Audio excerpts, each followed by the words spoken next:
సంకేతం ఇవ్వటం కోసమే ఆయన 2022లో ఎమ్మెల్యే పదవికి రాజీనామా చేసి మునుగోడులో బీజేపీ క్యాండిడేట్గా విజయం సాధించారు. నిజానికి ఆ రోజుల్లో మునుగోడు ఎన్నిక అనేది అత్యంత ఖరీదైన ఎన్నిక. నిజం చెప్పాలంటే బీఆర్ఎస్ పార్టీకి ముచ్చెమటలు పట్టించిన ఎన్నికగా చూడాలి. ఆ రోజు చూడొచ్చు మనం. బీఆర్ఎస్ అంతకుముందు ఎన్నికల్లో ఇప్పుడు కొంత కమ్యూనిస్టు పార్టీలను తిడుతుండేవారు అప్పుడు ముఖ్యమంత్రి కేసీఆర్. అవన్నింటి తోక పార్టీలు, ప్రజాబలం లేదు, వాటి వల్ల ఉపయోగం లేదని ఏ కమ్యూనిస్టు పార్టీలను అయితే కేసీఆర్ విమర్శిస్తూ వచ్చి దూషిస్తూ వచ్చారో అలాంటి పార్టీలతో కూడా ఆయన పొత్తు పెట్టుకోవాల్సిన పరిస్థితి కల్పించారు రాజగోపాల్ రెడ్డి. నిజానికి అక్కడ కమ్యూనిస్టుల ఓటింగ్ దాదాపు 20,000 మంది ఓటింగ్ ఉంది కమ్యూనిస్టులకి. నిజంగా నల్గొండ జిల్లా కొంత కమ్యూనిస్టులకి కంచకోటగా చెప్పుకోవాలి. మునుగోడులో కూడా 20,000 ఓటింగ్ ఉంది. కమ్యూనిస్టులకు 20,000 ఓటింగ్ ఉన్న కమ్యూనిస్టులతో పొత్తు పెట్టుకున్న తర్వాత కూడా రాజగోపాల్ రెడ్డి ఓడిపోయింది కేవలం 10,000 ఓట్లతోనే. కానీ అప్పుడే మనం గమనించాలి నిజంగా కమ్యూనిస్టులతో పొత్తు లేకుండా ఉంటే పరిస్థితి ఎలా ఉండేదని. అలాగే మునుగోడు ఎన్నికల్లో మనం చూడొచ్చు. దాదాపు అప్పుడున్న రాష్ట్ర క్యాబినెట్ మొత్తం కూడా అక్కడ ఉంది. అక్కడ మొత్తం రాష్ట్రంలో ఉన్న బీఆర్ఎస్ నాయకత్వం అంతా అక్కడ దిగి హోరాహోరీగా పోరాడి కూడా రాజగోపాల్ రెడ్డిని ఓటమి పాలైనా కూడా కేవలం 10,000 ఓట్లంటే తన బలాన్ని నిరూపించుకునే ప్రయత్నం చేశాడు. తన వ్యక్తిగత బలాన్ని బాగా పెంచుకొని ఒక రాష్ట్ర రాజకీయాల్ని మలుపు తిప్పే ఉద్దేశంతో చేసి ఒక రకంగా ఓటమి పాలైన ఒక యోధుడిగానే ఆ రోజు అందరికీ కనిపించాడు. ఇదే పరిస్థితి ఇప్పుడు రాకూడదని ఏం లేదు. మళ్ళీ ఒక అనూహ్యమైన నిర్ణయం తీసుకోలేడని మాత్రం మనం అనుకోలేము. ఇక్కడ ఆయన సహనంగా ఉంటున్నారు. ఆ సహనం ఎంతవరకు అంటే ఒక రకంగా ఇప్పుడు తన ప్రజాక్షేత్రంలో తన బలం పెంచుకునే ప్రయత్నం చేస్తూ ఇటువైపు పార్టీ హైకమాండ్ మీద ప్రెజర్ పెంచే ప్రయత్నం చేస్తున్నారు. ఇప్పటికైతే ఇంకా పూర్తిగా తెగదెంపులు చేసుకునే ప్రయత్నం చేయట్లేదు. అందుకని ఆయన రాహుల్ గాంధీని కానీ, సోనియా గాంధీని కానీ, ఖర్గేని కానీ ఎలాంటి మాట అనటం లేదు. నాకు హామీ ఇచ్చింది హైకమాండ్, ఆ హామీ నిలబెట్టుకోవాలని చెప్తూనే రేవంత్ రెడ్డిని మాత్రమే దూషిస్తున్నారు, రేవంత్ రెడ్డి మీద మాత్రమే విమర్శలు చేస్తున్నారు. కానీ ఆయనకున్న ఈ సహనం మరీ ఎక్కువ రోజులు ఉంటుంది అని అనుకోవడానికి మాత్రం వీల్లేదు.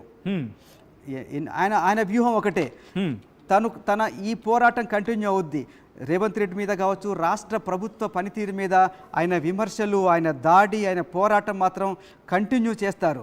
ఎప్పటిదాకా చేస్తారు? ఒకటి, కాంగ్రెస్ పార్టీ తనను పార్టీ నుంచి సస్పెండ్ చేసే వరకు చేస్తారు. నిజంగా అలాంటి పరిస్థితి కాంగ్రెస్ పార్టీ యొక్క నిర్ణయం తీసుకునే వరకు కూడా ఆయన ఒత్తిడి కంటిన్యూ అవుతుంది. ఒకసారి పార్టీ ఆయన సస్పెండ్ చేస్తే కానీ ఆయన మళ్ళీ ఒక అనూహ్యమైన నిర్ణయం తీసుకునే అవకాశం ఉంది. బహుశా అనూహ్యమైన నిర్ణయం రకరకాలుగా ఇప్పుడైతే ఆయన ముందు చాలా ఆప్షన్స్ ఉన్నాయి. ఒకటి, బీఆర్ఎస్కి వెళ్తారా, లేదు మళ్ళీ బీజేపీకి వెళ్తారా, లేదు ఇండిపెండెంట్గా పోటీ చేస్తారా. ఆ పాయింట్కి వెళ్తాం. బట్ అంతకన్నా ముందు మన టీం కొన్ని క్వశ్చన్స్ అంటే సమాజంలో ఈ అంశానికి సంబంధించి జరుగుతున్న డిస్కషన్కి సంబంధించి కొన్ని పాయింట్స్ని గ్రాఫిక్ రూపంలో రెడీ చేసి ఉంచింది. ఒకసారి ఆ గ్రాఫిక్స్ పాయింటర్స్ని చూసే ప్రయత్నం చేద్దాం. రాజగోపాల్ రెడ్డి ఏం చేస్తారు? కాంగ్రెస్లోనే ఉంటూ మీరన్నట్టుగా అసమ్మతికి దిగే అవకాశం ఉంది, పార్టీకి రాజీనామా చేసే అవకాశం ఉంది, ఇండిపెండెంట్గా బరిలోకి దిగే అవకాశం ఉంది, బీఆర్ఎస్లోకి వెళ్ళడం జరుగుతుంది అంటూ కూడా చెప్తున్న పరిస్థితి ఉంది, మళ్ళీ బీజేపీలోకి వెళ్ళడం. ఈ ఆప్షన్స్కి సంబంధించి ఇది ప్రజెంట్ పబ్లిక్లో జరుగుతున్న డిస్కషన్. ఒక విధంగా చెప్పంటే కోర్గా మాట్లాడుకున్న సందర్భంలో ఒక 5 పాయింట్లు, అఫ్కోర్స్ ఇంకా ఉండొచ్చు, బట్ ప్రధానంగా ఈ 5 పాయింట్లకు సంబంధించి చర్చ జరుగుతోంది. సో మనం ఆ పాయింట్కి వచ్చే ప్రయత్నం చేస్తున్నాం కాబట్టి బీజేపీ, బీఆర్ఎస్, ఇండిపెండెంట్ ఈ 3 ఆప్షన్స్ ఉన్నాయి. సో వీటిని అనాలిసిస్ చేయాలని విశ్లేషించాలంటే ఎలా చేయొచ్చు? ఇప్పుడు బీజేపీలోకి వెళ్ళే అవకాశం ఉందనుకోవాలా, బీఆర్ఎస్లోకి వెళ్ళే అవకాశం ఉందా, లేకపోతే ఇండిపెండెంట్గా పోటీ చేసే అవకాశం ఉందా? ఓకే, రాజగోపాల్ రెడ్డి ఆయన వ్యక్తిత్వం కానీ, ఆయన ప్రవర్తన తీరు, ఆయనకున్న హిస్టరీ చూస్తే ఎక్కువ రోజులు ఇక పార్టీలో ఉండే అవకాశం లేదు. ఎందుకంటే ఆయన దాడిని తగ్గించే అవకాశం లేదు, దాడిని ఆపేసే అవకాశం ఏమాత్రం లేదు. ఎందుకంటే మనం చూస్తున్నాం, అంతకుముందు జరిగినప్పుడు కేవలం ఒక ప్రెస్ నోట్కి లేదా ఒక ట్విట్టర్కి మాత్రం, లేదా ఒక ఇండైరెక్ట్గా విమర్శలు చేసిన వ్యక్తి ఇప్పుడు నిరంతరంగా ఏమాత్రం మొహమాటం లేదు, ఏమాత్రం ఇక బహిరంగంగా ఓపెన్ అయిపోయారు. పార్టీ అంటే ఇక్కడ తెలంగాణలో ప్రభుత్వం ఏమాత్రం పనిచేయటం లేదు, రేవంత్ రెడ్డి ప్రభుత్వం పూర్తిగా విఫలమైంది అని చెబుతూ చాలా తీవ్రమైన దాడి చేస్తున్నారు. ప్రస్తుతం కాంగ్రెస్ పార్టీ ఎట్లాంటి అసమ్మతిని సహించే పరిస్థితులు లేదని మీకు ఇంతకుముందే చెప్పాను నేను. అట్లాగే ఈ విషయంలో కూడా కాంగ్రెస్ టుక్ నోట్ ఆఫ్ దిస్, ఆయన అసంతృప్తిని గ్రహించింది, గమనించింది. క్రమశిక్షణ సంఘం చైర్మన్ ఎవరైతే ఉన్నారో మల్లు రవి ఎంపీగా ఉన్నారో ఆయన ఆల్రెడీ దీని మీద ఒక ప్రకటన చేశారు. ఏవైతే రాజగోపాల్ రెడ్డి చేస్తున్న విమర్శలు, రాజగోపాల్ రేకెత్తిస్తున్న ఈ అసంతృప్తిని మేము గమనించాం, మా నోటీస్కి వచ్చింది. నేను ఆయనతో మాట్లాడతాను, ఆయనతో ఏంటో ఆ విషయం ఏంటో తెలుసుకుంటాను అని మాత్రం ఆయన ఈరోజే చెప్పడం జరిగింది. ఖచ్చితంగా ఈ విషయంలో రేపు ఎల్లుండో కానీ వచ్చే వారం రోజుల లోపు రాజగోపాల్ రెడ్డితో మాట్లాడి ఈ లోపు ఆయన తన దాడిని ఆపుతారా, తన విమర్శలు ఆపుతారా, తన అసంతృప్తిని, తన అసమ్మతిని తగ్గించుకుంటారా వెయిట్ చేస్తుంది కాంగ్రెస్ పార్టీ నాయకత్వం. కానీ రాజగోపాల్ రెడ్డి మనస్తత్వాన్ని చూస్తే ఆయన ఏమాత్రం తగ్గే మనిషి కాదు, చాలా దూకుడుగా వెళ్ళే మనిషి. తర్వాత ఆయన చాలా క్లారిటీ ఉంది, ఇప్పటికే పార్టీ మీద తన దాడిని ఏమాత్రం ఆపే ప్రసక్తి లేదు. ఇలాంటి పరిస్థితుల్లో పార్టీ ఏ నిర్ణయం తీసుకుంటుంది? పార్టీ కూడా ఇప్పుడున్న పరిస్థితుల్లో ఆయన్ని ఎక్కువ రోజులు సహించే పరిస్థితి అయితే లేదు. ఎందుకంటే దానివల్ల ఒక్కరికి ఇద్దరు మరిన్ని అసంతృప్తి స్వరాలు పెరిగే అవకాశం ఉంది, మరింత అసమ్మతి పెరిగే అవకాశం ఉంటుంది. కాబట్టి ప్రస్తుతం కాంగ్రెస్ పార్టీ అసమ్మతిని సహించే పరిస్థితి లేదు. కాబట్టి ఖచ్చితంగా రాజగోపాల్ రెడ్డి తన దాడిని కొనసాగిస్తూనే ఉంటారు. ఖచ్చితంగా ఏదో ఒక పాయింట్లో కాంగ్రెస్ పార్టీ ఆయన మీద చర్య తీసుకోక తప్పని పరిస్థితి ఖచ్చితంగా ఏర్పడుతుంది. మరి అలాంటి సందర్భంలో ఏం జరుగుతుంది అనేది మీరు అడుగుతున్న ప్రశ్న. అవును ఎందుకంటే రాజగోపాల్ రెడ్డికి సంబంధించి పార్టీలో తెచ్చుకునే క్రమంలోనే చాలా కీ రోల్ ప్లే చేస్తారు అనే అంశానికి సంబంధించి తెచ్చుకున్న సందర్భం ఇప్పుడు వదులుకునే సందర్భం ఉంటుందా? యాక్షన్లోకి దిగితే వేరే విధంగా ఉంటుంది. సో ఇప్పుడు ఎలక్షన్స్ కూడా అంటే స్థానిక ఎలక్షన్స్ కూడా దగ్గరలో ఉన్నాయి కాబట్టి ఈ క్రమంలో చర్యలకు దిగే అవకాశం ఉందా, లేకపోతే ఆఫ్టర్ ఎలక్షన్స్ తర్వాత దిగే అవకాశం ఉంటుంది అనుకోవాలా?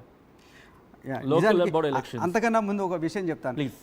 రాజగోపాల్ రెడ్డి వెనక్కి తగ్గే అవకాశం ఎందుకు లేదు? నిజంగా బుజ్జగిస్తే తగ్గుతారా, లేదు బెదిరిస్తే తగ్గుతారా? ఈ విషయాలు రెండే జరగాలి. అయితే బుజ్జగించాలి, లేదంటే మీ మీద చర్యలు తీసుకుంటామని వార్నింగ్ ఇవ్వాలి. ఈ రెండు రకాలుగా రాజగోపాల్ రెడ్డి వెనక్కి తగ్గే అవకాశం ఉందా అంటే చాలా స్పష్టంగా లేదనే చెప్పాలి. ఎందుకంటే మీకు ఒక విషయం చెప్తాను, రాజగోపాల్ రెడ్డి ఇప్పుడు ఏదో ఒక ఎమ్మెల్యేగా ఉంటే చాలు అనుకునే వ్యక్తి కాదు. చాలా ఆయనలో ఉన్న ఆవేదనని, చాలా ఆక్రోశాన్ని చాలా స్పష్టంగా కాదు, చాలా బలంగా వినిపిస్తున్నారు.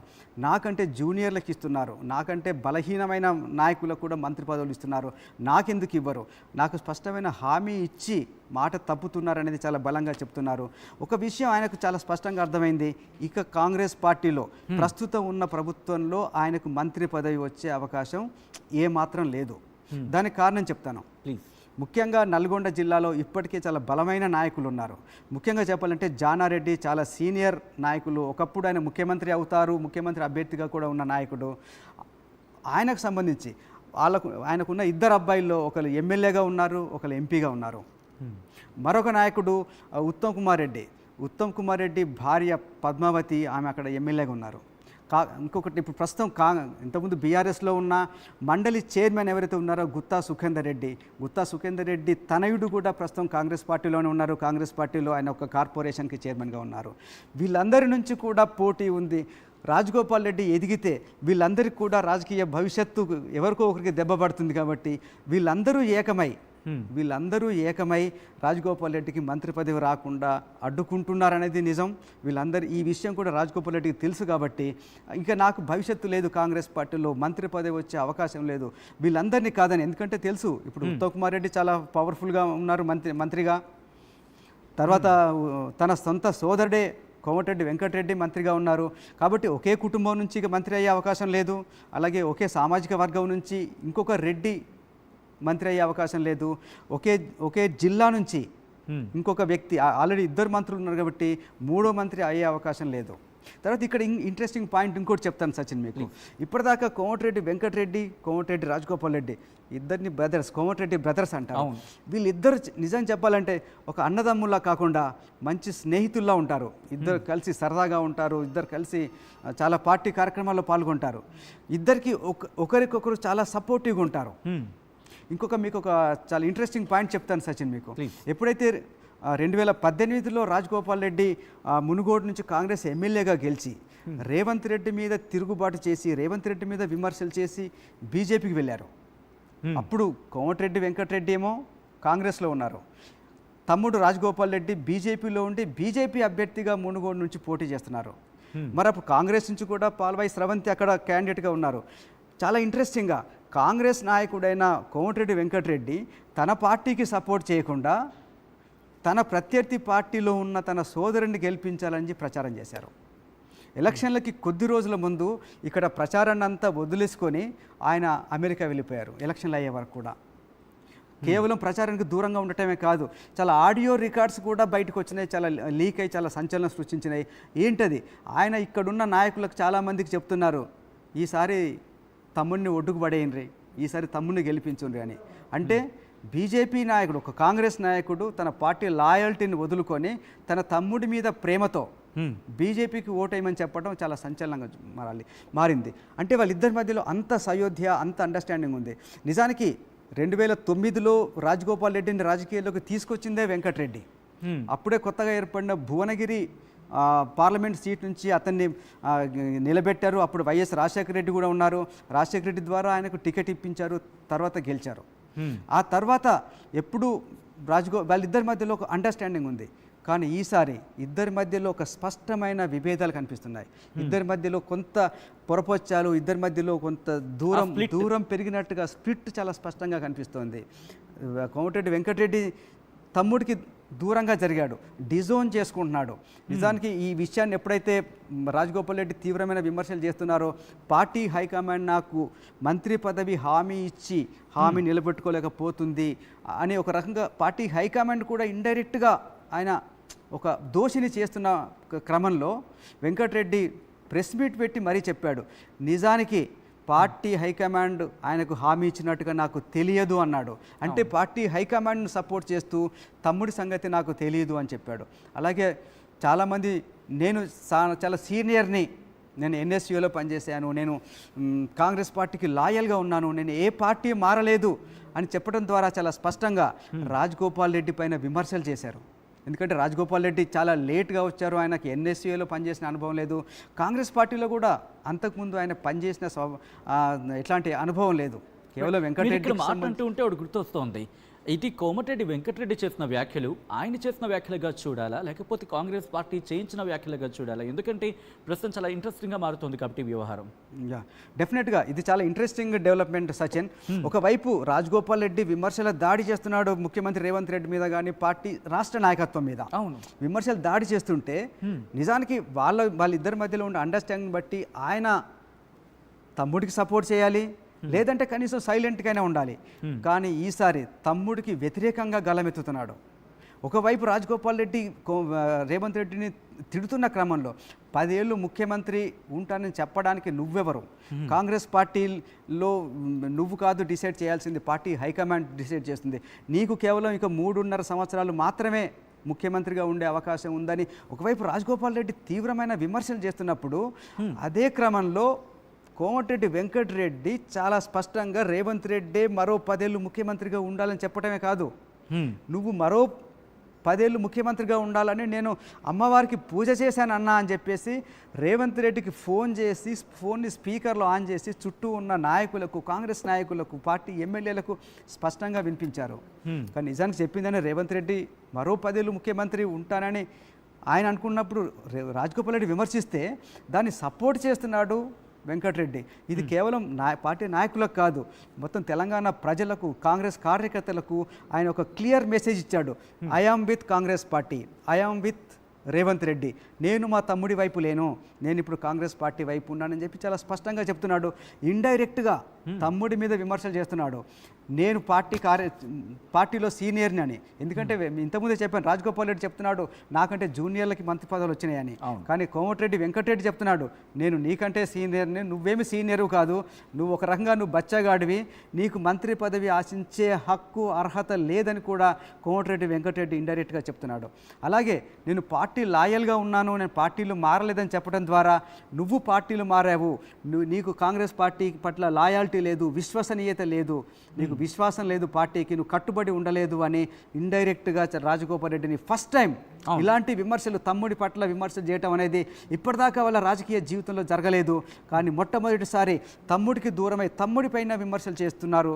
దీని వెనకాల మీరు క్వశ్చన్ అడిగారు, దీని వెనకాల పార్టీ ఉందనుకోవాలా అని. ఖచ్చితంగా ఉంది. ఎందుకంటే రాజగోపాల్ రెడ్డిని కంట్రోల్ చేయడం కోసం పార్టీయే చెప్పాలంటే రేవంత్ రెడ్డి సూచనల మేరకు కావచ్చు, రాహుల్ గాంధీ సూచనల మేరకు రాజగోపాల్ రెడ్డిని కంట్రోల్ చేయాలంటే తన అన్నే సరైన ఆయుధం అని చెప్పి రేవంత్ రెడ్డి నమ్ముతున్నాడు, పార్టీ హైకమాండ్ నమ్ముతుంది కాబట్టి అన్నని తమ్ముడికి వ్యతిరేకంగా నిలబెట్టింది, ప్రోత్సహిస్తుంది. ఇప్పుడు ఆ రకంగా కూడా ఒంటరివాడైపోయాడు రాజగోపాల్ రెడ్డి. పార్టీ నాయకత్వం నుంచి సపోర్ట్ లేదు, జిల్లాలో ఉన్న నాయకుల నుంచి సపోర్ట్ లేదు, ఒక రకంగా వ్యతిరేకత ఉంది.